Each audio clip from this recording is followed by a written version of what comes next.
The issue about SNIT contribution or SNIT payment for workers or employees of every organization is a legitimate issue. It is a legitimate issue.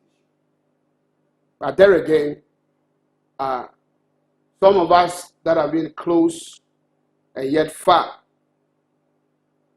friends of Lighthouse know that for most of the pastors that join Lighthouse, they worked as lay ministers for a very long time before they even came to full time. But that is not to say that people should not be paying their due for pension. But let's not take it over the roof. Don't we have corporate institutions, business ventures in this country that have not paid pensions of their workers? There are Indian companies, there are Chinese companies, there are companies of other multinational there are other multinational companies in this country who are not paying SNIT for their workers. And how many of these media stations are following it up to make sure that people are treated and people are given their due? And when it's about the church, it's a big issue. I can't blame anyone, any media house. I can't blame anyone. We carried ourselves and sold ourselves to them. They are looking for news, and they'll make news out of us. Bring the church down. That's what we are saying. We'll pull the system down. Bring the church down. Let the court adjudicate what the court needs to adjudicate. Can't comment about that. Yes, but you force it. So we'll be a phone, sir. Now I shall start.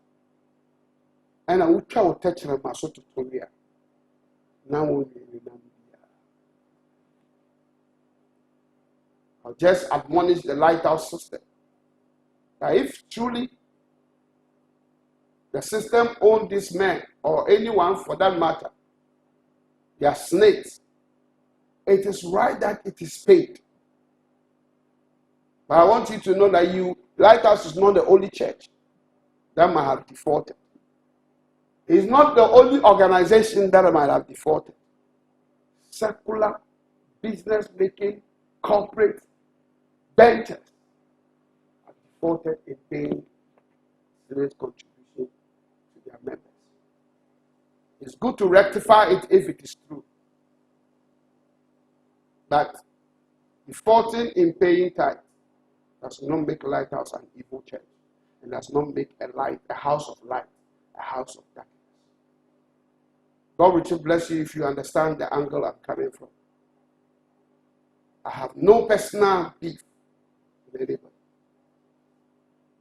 I hardly know any of the pastors that I agree on personal basis, except one that I can call a friend, but not too close. I like him. Nice gentleman. And I don't have any personal relationship or close relationship with a great giant, mighty man of God, a servant of God who have lived by example, whose toil and sacrifices have made the Church of God in Ghana very proud. An icon we look up to. A role model. I don't have any personal relationship with Bishop Dag or any of the senior ministers for that matter.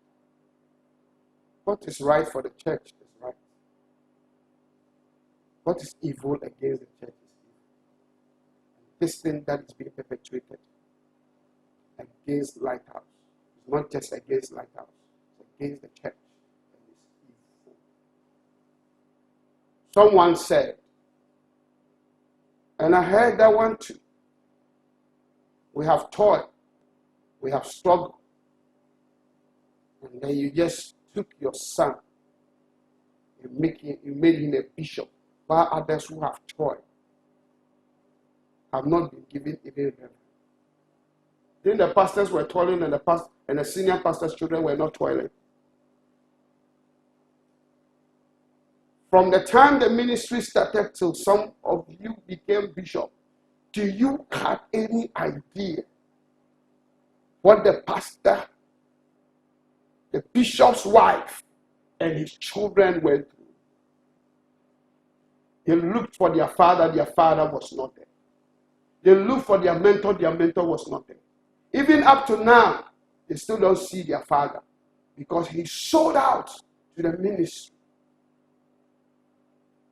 Pastor's children, including your own, are raised as if they are the children of a single parent. How can we compensate our children? If not to get opportunity and give them so that they can also know that what we toil for and what we turn away our back to them for, they also have a way to celebrate with us.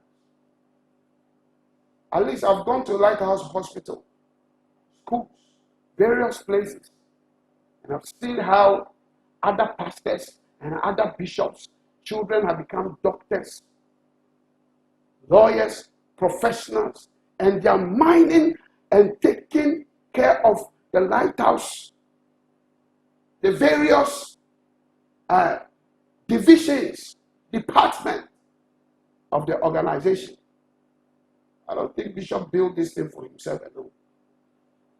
And in case you don't know, whilst other pastors and bishops are raising their sons to take over the churches completely, this man you are talking about decided to open a new denomination, a youth church, and bring in his son, nurture him to work there. He could have as well nurture his son. And as the older generation is facing out, it's right that the succession plan is to hand over to the next generation. And it wouldn't be any evil to have handed over to his son, but he didn't do that. He started a new church, First Love Church. And God has blessed it. And it's like a wildfire. He didn't put his son over the Anakazo group of churches. He didn't put his son over the Q churches. He didn't put his son over the Lighthouse churches. He didn't put his son over the French churches and all the other denominations. He didn't put his son over them. He started a new denomination, a new church called First Love. If you cannot celebrate a man with such a heart, what else do we want? Who will we celebrate in this country? Who? Which church leader will we celebrate in this country? Which political leader will we celebrate in this country? Which corporate leader will we celebrate in this country? Who? Which business leader would we celebrate in this country? For everyone that is on top there is evil. God bless you. I rest.